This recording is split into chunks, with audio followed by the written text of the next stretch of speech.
Hello everyone, welcome bippity boppity back to my channel. If you are new here, hello, my name is Ree. I like to talk a load of rubbish about rubbish, then post it on the www for the whole world to see. But today it is once again that time for us to gather and reflect on the hectic month that has been November of 2020. We're nearly there, folks. 2021 is in sight. It's the light at the end of the tunnel. I've not got much to say about November, to be honest. It's been one of those months where not much has actually happened at all.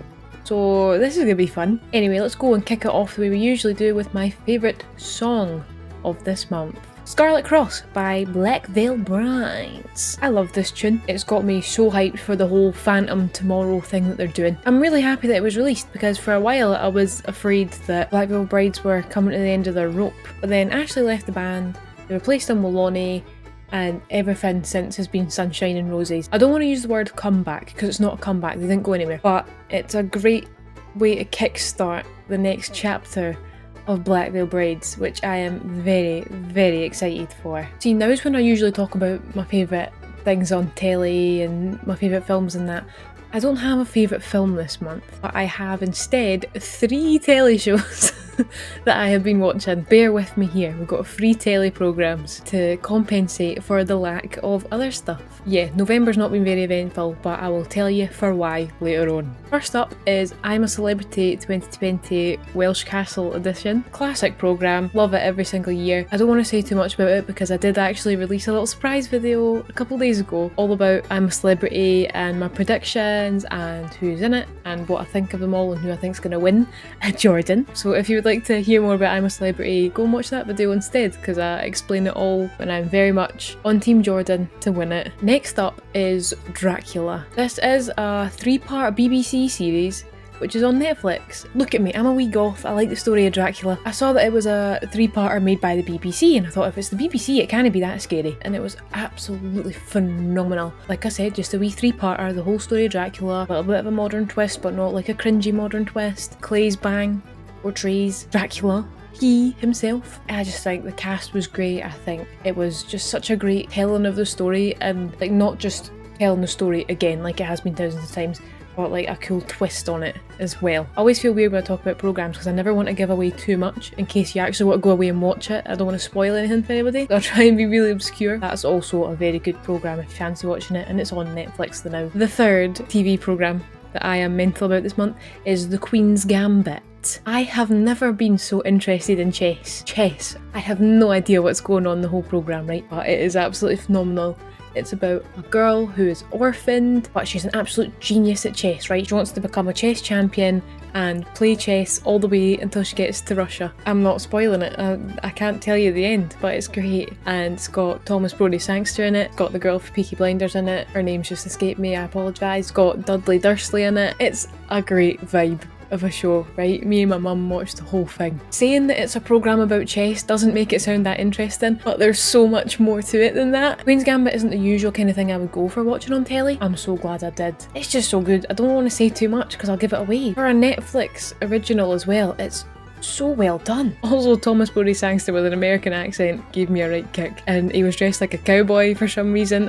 I don't know why that was a thing, but oh god. Oh, it's bloody hilarious at some points as well, I tell you. Moving swiftly on to my YouTube/Twitch obsession of the month. Daniel Sloss, streaming on Twitch. The Sloss Nest Monster. He is one of my favourite Scottish comedians, but he started streaming on Twitch this month and maybe a little bit last month, I don't know, but he's been like picking up speed with his streams. It's just great because I love playing games and I love streaming myself, and he's one of my favourite comedians. Having those two worlds collide is great. I just love watching people play games. I know that a lot of people find that weird, but I do. Just because I already know that he is funny. It's funny to see him get drunk and play games. Boy, my hair looks absolutely fabulous. I can't stop looking at it. The front bits are supposed to be purple, but that was a big fail. And then this bit is also supposed to be purple. That looks awful. Oh my god, that looks so bad. Pretend I did not show you that. That looked absolutely horrific. That's what happens when you shave half your head off. My favourite book of this month is the Maze Runner trilogy. I have been rereading the Maze Runner trilogy because I recently bought all the DVDs and I thought, you know what, I want to reread the books before I watch the DVDs because obviously they are wildly different. I'm on Scorched Trials now, just over halfway there. We're almost halfway there. We're halfway there. Very, very different from the films, but great books regardless. Obviously the books came first. I just bought the prequel books, which I haven't read before, so I'm excited to read those, and I wanted to reread these before I read the prequel books. And actually, it might be out already. It might be out today! Oh my god, Crank Palace is out! Crank Palace is the newest book in the series, which I'll explain it the way I explained it on TikTok, because that seemed to be the way to do it. Hey lads, don't know how many of you are actually going to care, but I've already told Taylor and I can't get my excitement out enough. 23rd of November, the Maze Runner Crank Palace comes out, all about Newt. I don't want to spoil it for anyone who hasn't read the books or seen the films that might want to, but it's all about Newt when the big thing happens. That's code for all my fellow maze runners out there. When the thing happens with Newt, it's about his story after the thing. I'm very excited. Now is the time to discuss my favourite video game of this month, which is obviously The Sims 1. You'll have seen on my channel I've been going on about The Sims a lot recently. I finally did the thing years and years ago when I first asked my parents for The Sims, thinking I would get The Sims 2. They bought me The Sims 1 complete collection disc, which is actually down the stairs right now, and I can't be bothered going to get it to show you. I loved that game so much. Got my new computer and I wanted to try and get all the Sims games on my new computer, but The Sims 1 was way too old and I was about to greet my eyes out, so I went scouring the internet on Reddit, YouTube, Tumblr. I went everywhere to look for this thing. I found the answer. I found the key, I found the secret, I found it all. Basically, how you do it is you need to have your complete collection, right, with all your expansion packs. You put that into your computer the way you'd usually install it. Then you download a .exe file from The Sims VIP and you replace the old exe file with the new one, and boom, The Sims 1 works on your computer. Because before, the old exe file was too old, the computer was like, I can't read this.